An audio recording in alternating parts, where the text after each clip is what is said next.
Alô, amigos.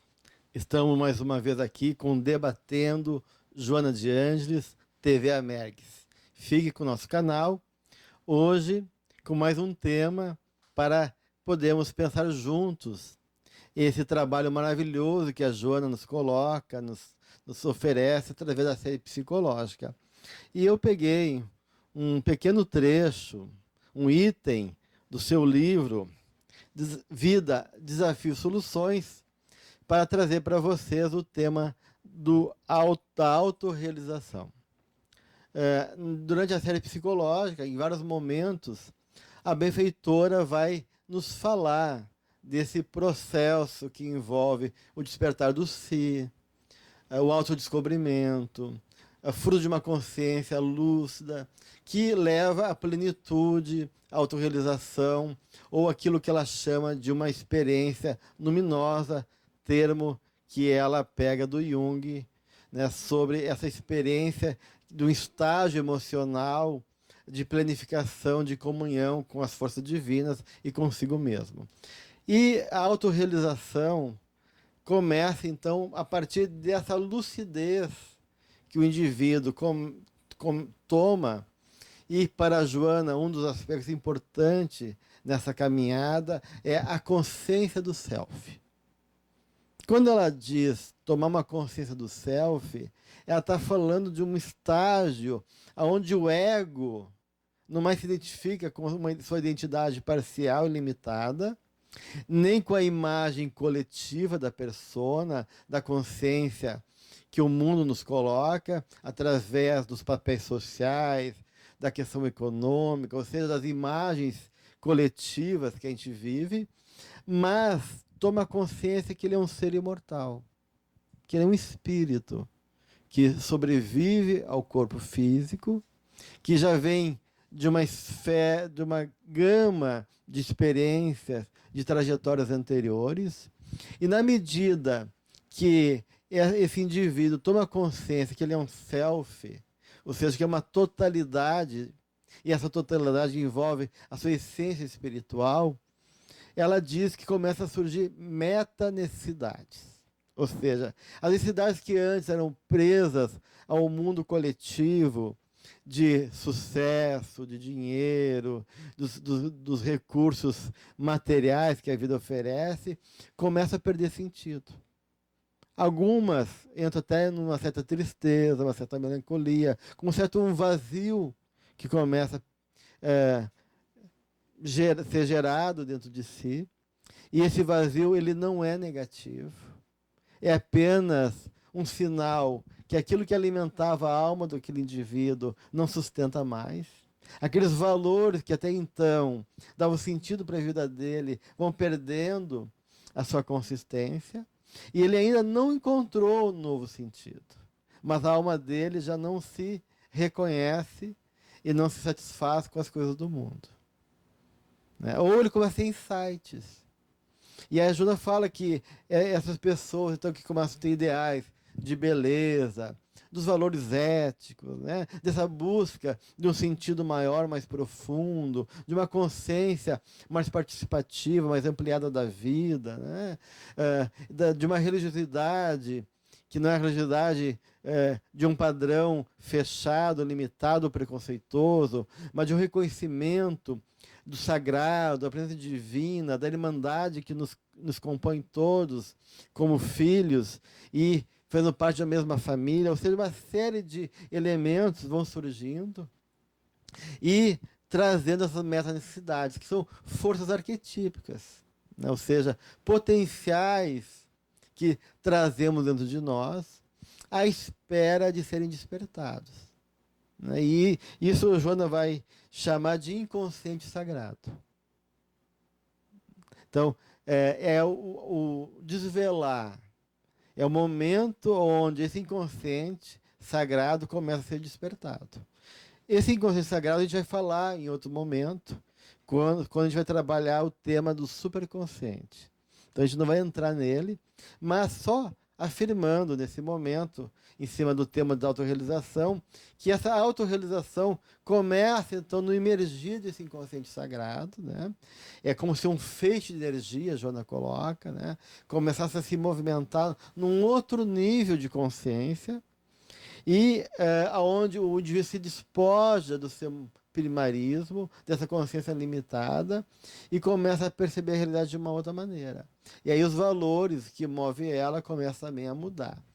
E aí, né, por isso que é importante para ela esse autodescobrimento e partir dessa noção que a gente é um self, que a gente é um espírito, né, que a gente já viveu outras vidas, que a gente está numa caminhada evolutiva de engrandecimento, que o que nos move é o aprendizado, é o amor, são as conquistas espirituais, são os valores éticos, é a beleza, é a realização cooperativa com o próximo, é o engrandecimento de si, do outro, da vida.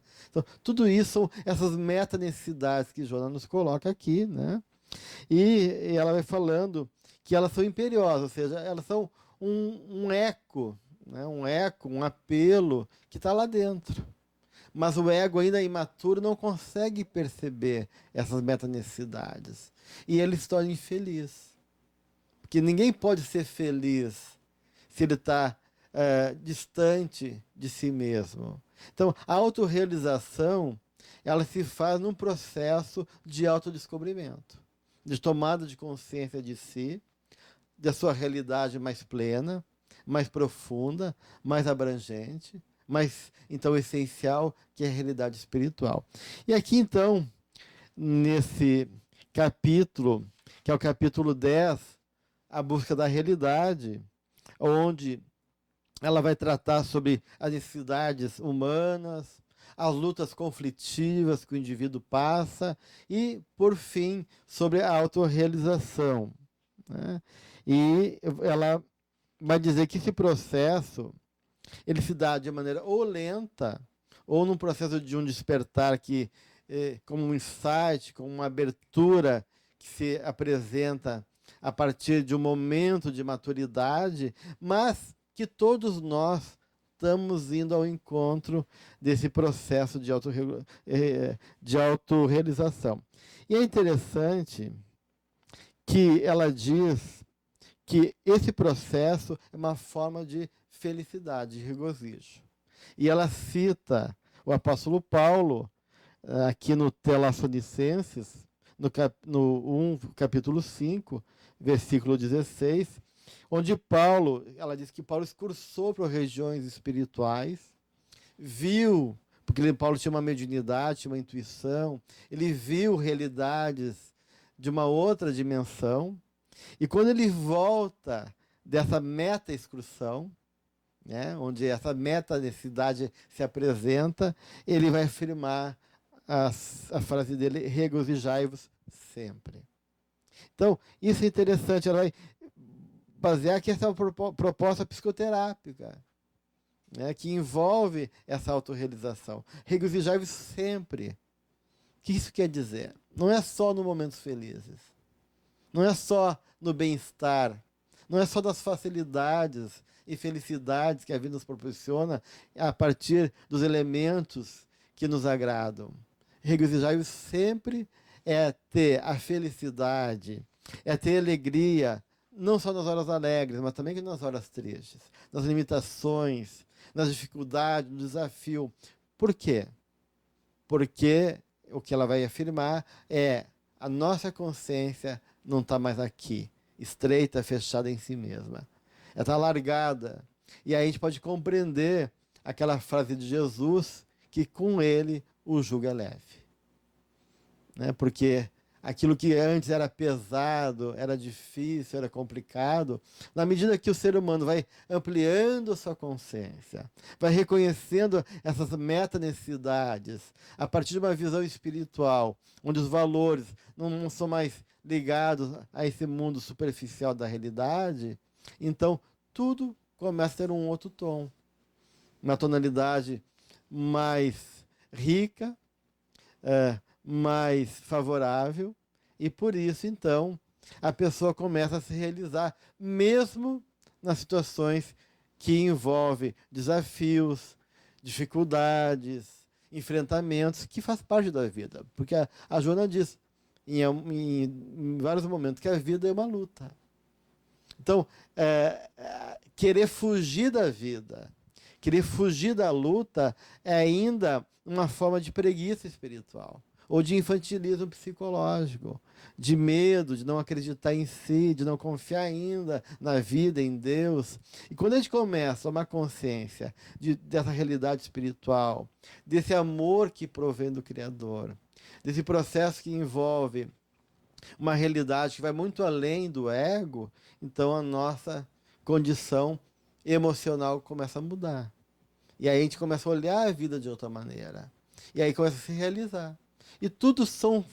Daí é uma oportunidade de uma experiência criativa, rica, de autodescobrimento, de conquista, né? Conquista que às vezes vem com luta, vem com dificuldade, vem com sofrimento, mas que abrem os potenciais, alargam os recursos da nossa alma, despertam elementos que a gente não sabia que existia. Aí isso vai dando uma serenidade. Então, junto com a autorrealização, o que acontece? Paz, harmonia, equilíbrio.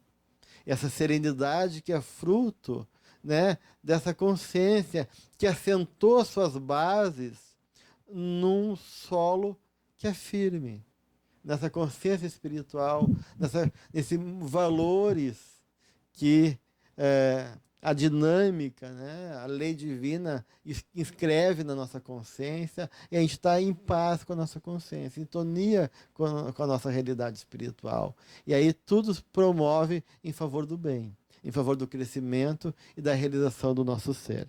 Então ela vai colocar aqui, nesse item, que esse projeto de autorrealização deve ser tentado, pode e deve ser tentado em qualquer momento da nossa existência.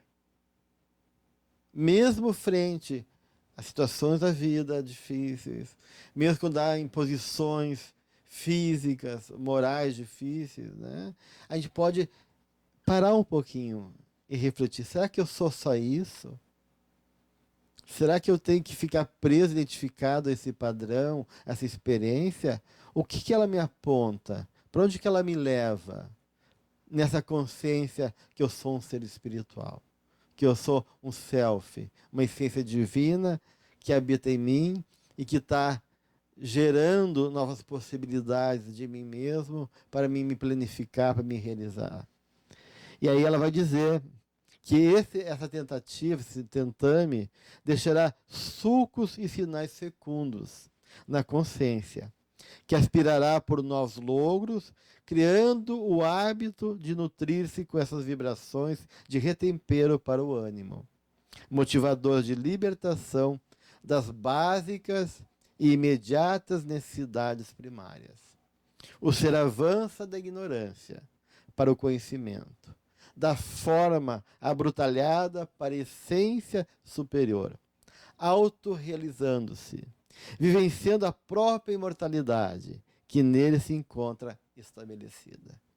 Então, vamos lembrar disso. Vamos partir dessa realidade que somos realmente seres imortais.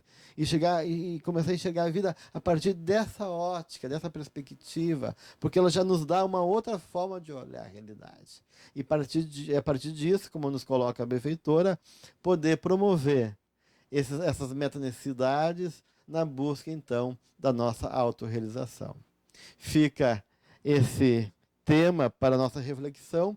Sugiro a vocês a leitura, então, desse item que se encontra no livro Vida, Desafios e Soluções. Um grande abraço. TV Amergs, no Debatendo Joana de Anjos.